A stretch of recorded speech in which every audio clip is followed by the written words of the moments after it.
Mont-Blanc, un premier corps retrouvé, les deux autres localisés. Le corps d'un des 3 alpinistes italiens portés disparus dans le massif du Mont-Blanc depuis 3 jours a été retrouvé vendredi et ceux de ses compagnons ont été localisés, ont indiqué à l'AFP les secours en montagne et la préfecture de Haute-Savoie.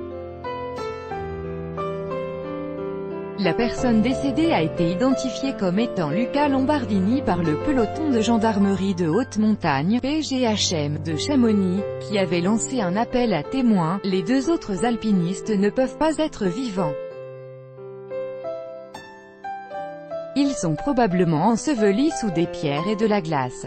Ils se trouvent probablement dans un carré de quelques dizaines de mètres par rapport au premier corps, selon la même source. Mais les secours n'ont pas de visuel pour l'instant des 2 autres alpinistes. La corde reliant les 3 Italiens, qui plongeaient dans l'amas de rochers, a été coupée pour récupérer le premier corps, a précisé la préfecture. Ce corps a été retrouvé vers 13 h au pied de l'Aiguille Verte, côté Argentière.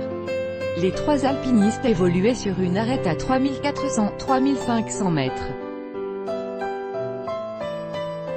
Il est vraisemblable qu'ils ont dévissé et ont basculé ensemble, selon le PGHM. Outre les gendarmes, une dizaine d'hommes, dont 6 secouristes italiens du Val d'Aoste, étaient partis à leur recherche dans le secteur de l'Aiguille et des Grands Montets, assistés par un hélicoptère de la sécurité civile et par un drone.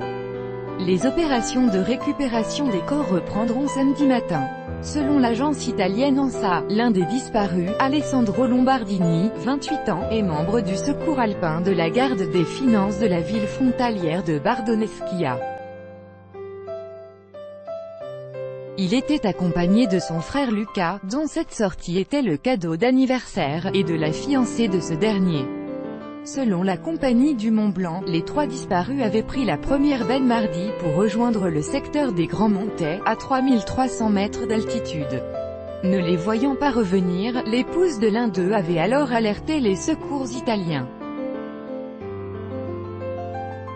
Tout droit de reproduction et de représentation réservé.